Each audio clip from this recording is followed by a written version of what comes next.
Today I'm gonna be doing like a Bible teach, just kind of why we're down here, why we're hunting, and kind of what does the Bible say about hunting.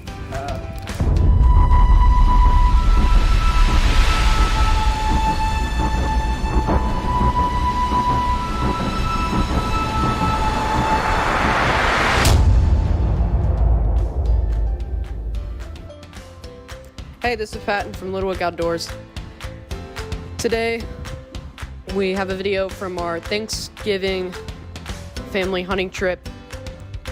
We found the footage and we decided we can go ahead and make this video. And the whole video is over, what does the Bible say about hunting? The reason we did this is my dad came to me about a week or two before we went down there and challenged me to come up with a Bible teach. So I accepted the challenge and I really enjoyed doing that. Here's some footage from it. It was a great night, honestly. But like and subscribe, turn on notifications, share it with your friends. Subscribe. A lot of people aren't subscribed, so go ahead, go check that, make sure you're subscribed. But this is the video of what does the Bible say about hunting. Today I'm gonna be doing like a Bible teach, just kind of why we're down here, why we're hunting, and kind of what does the Bible say about hunting.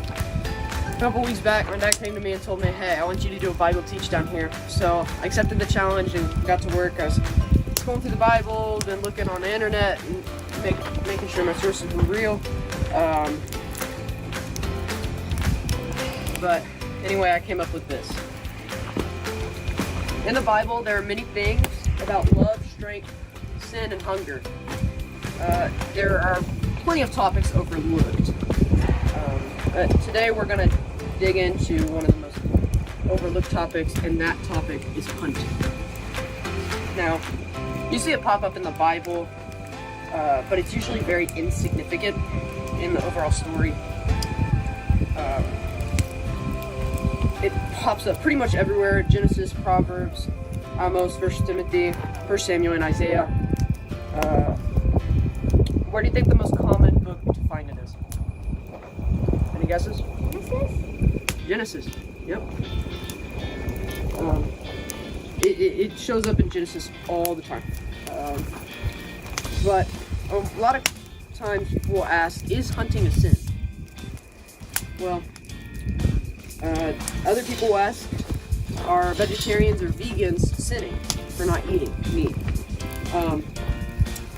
So we're going to go back to Genesis for the very first time hunting is ever mentioned in the Bible. In Genesis chapter 1, verse 26, it says, "Then God said, let us make man in our image after our likeness, and then let them have domain over the fish of the sea, and over the birds of the heavens, and over the livestock, and over all the earth, and over every creeping thing that creeps on the earth." What does that mean? Well, it could mean many things to different people. It could mean being on top of the food chain. I mean, totally do that. It could mean having higher IQ than most things. Really, it can mean a lot of things. But how does it relate to hunting? Well, the question, how did people like the Mayans and the Aztecs survive? They had to eat, right? You could live off of plants, but is that how he intended us to? Let's jump a little bit forward later in Genesis. In Genesis chapter 10, verse 9, it says, "He was a mighty hunter before the Lord, therefore it was said, like Nimrod, a mighty hunter before the Lord."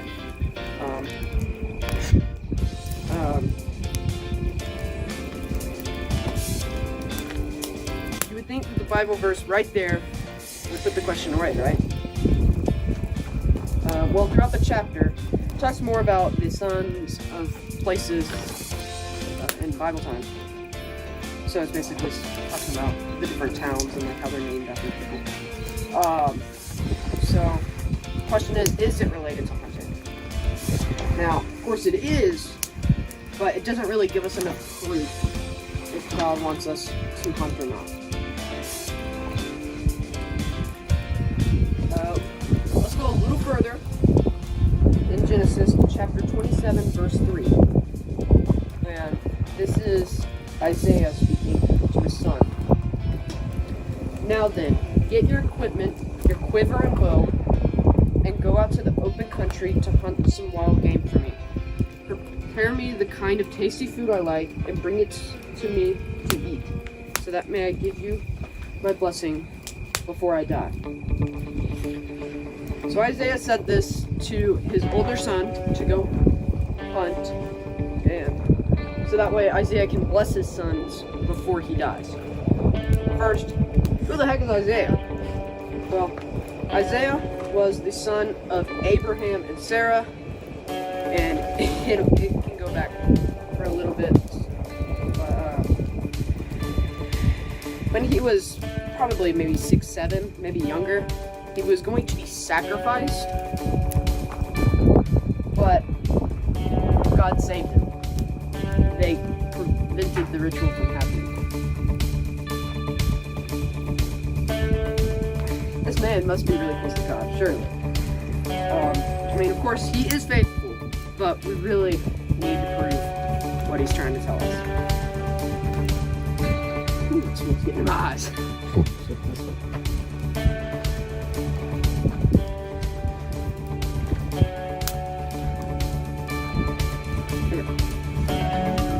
Let's go to the 3rd chapter of the Bible, to Leviticus.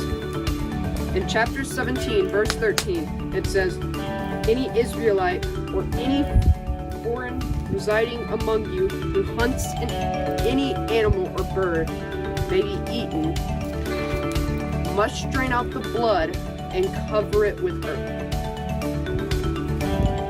So God basically just said that he's not against hunting. He basically just said that. He says, but if you are to hunt, you are to cover the blood from the animal with earth.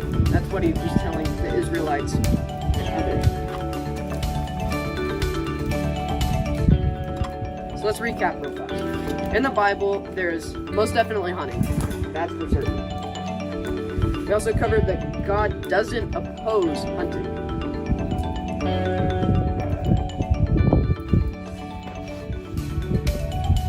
We're actually going to now go back to the first passage that we talk about. The passage saying, then God said, let us make man in our image, after our likeness, and then let them have domain over the fish of the sea, and over the birds of the heavens, and over the livestock, and over all the earth, and over every creeping thing that creeps on earth. So, think about that for a second. Let us make man in our image. Those words, in our image, are key. If we go to Isaiah, Isaiah is a creation of God. He created Isaiah the way he intended to. And Isaiah told the son to hunt. So, what does that mean? That means that if God did not want us to hunt, there would be evidence that he didn't want us to hunt.